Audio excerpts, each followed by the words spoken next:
अब वास्तविक मतदान के पूर्व जो बैठक व्यवस्था रहेगी उसमें यह है कि जो हमारा प्रवेश का द्वार है वहां पर प्रथम मतदान अधिकारी बैठेंगे। प्रथम मतदान अधिकारी के पास में द्वितीय मतदान अधिकारी और द्वितीय मतदान अधिकारी के पास में तृतीय मतदान अधिकारी बैठेंगे। पीठासीन अधिकारी सामने बैठेंगे जिससे कि उनको पूरी कार्रवाई दिखाई देती रहे। और मतदान अभिकर्ता जो है जहां प्रवेश द्वार पर जहां से हमारे मतदाता प्रवेश करेंगे उनकी पहचान के लिए वो बैठाए जाएंगे। और बैठने का क्रम भी आयोग द्वारा निर्धारित किया गया है।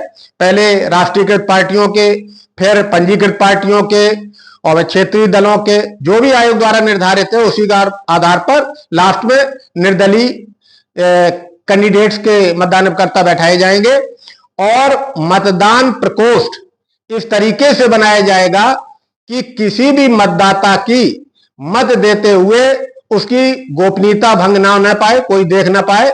यानी कि वेबकास्टिंग का जहां अगर कैमरा लगा है उसको भी ध्यान में रखते हुए कि उससे भी कहीं किसी की मतदाता की गोपनीयता, मत देने की गोपनीयता भंग ना होने पाए। अब इसमें जैसे ही प्रथम मतदाता आएगा तो प्रथम मतदान अधिकारी के पास जाएगा जो उसकी पहचान करेगा।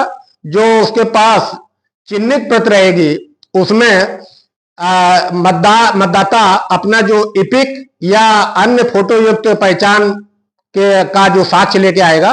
और उससे बीएलओ द्वारा यद्यपि आयोग से निर्देश है कि 4-5 दिन पहले पर्ची भी उपलब्ध करा दी जाएगी। पर्ची से उसकी क्रम संख्या ढूंढने में आसानी रहती है।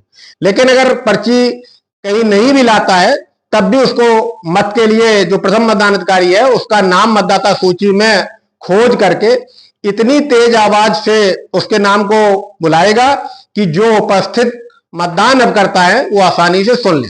उनकी पहचान हो जाने के बाद जो मतदाता सूची की चिन्हित प्रति है, यदि पुरुष मतदाता है तो उसको तिरछा लाल स्याही से काट देगा।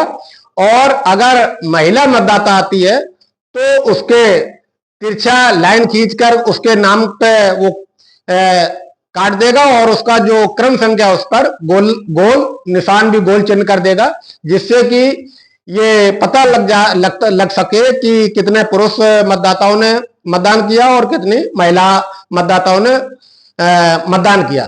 इसके बाद जो मतदाता द्वितीय मतदान अधिकारी के पास जाएगा।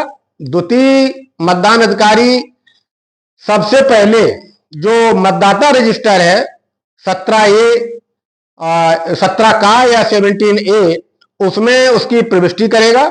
तो पहले जो कॉलम रहता है क्रम संख्या का 1 2 3 4, दूसरा कॉलम रहेगा जो मतदाता सूची में क्रम संख्या है उसकी प्रविष्टि रहेगी। इसके बाद जो उसने मत इपिक से दिया है या अन्य विकल्प से दिया गया है तो उसके अंतिम 4 डिजिट लिखे जाएंगे। उसके बाद उसका हस्ताक्षर कराया जाएगा। हस्ताक्षर यदि नहीं कर पाता है तो बाएं हाथ के अंगूठे का अंगूठा निशान लगवाया जाएगा।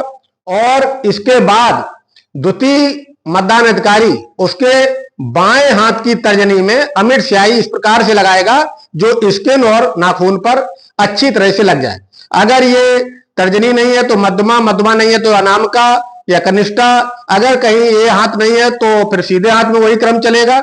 और अमिट स्याही लग जाने के बाद द्वितीय मतदान अधिकारी एक पर्ची पर उसका क्रम संख्या जो आयोग द्वारा दी गई है वो पर्ची इशू करेगा। और इशू करने के बाद वो पर्ची लेकर तृतीय मतदान अधिकारी के पास जाएगा। तृतीय मतदान अधिकारी पहले तो उसकी अमिट स्याही का निरीक्षण करेगा। यदि कहीं उसने पहुंच दी या सही से नहीं लग पाई है तो दोबारा लगवा देगा और उस मतदाता पर्ची को अपने पास सुरक्षित लिफाफे में रख लेगा। इसके बाद जो ये कंट्रोल यूनिट है वो तृतीय मतदान अधिकारी के पास रहेगी और उसको बैलेट बटन दबाकर इसका ऑन कर देगा और मतदाता मतदान प्रकोष्ठ में जाकर अपना जिसको भी उम्मीदवार को मत देना है उसको मत देने के बाद बाहर निकल जाएगा।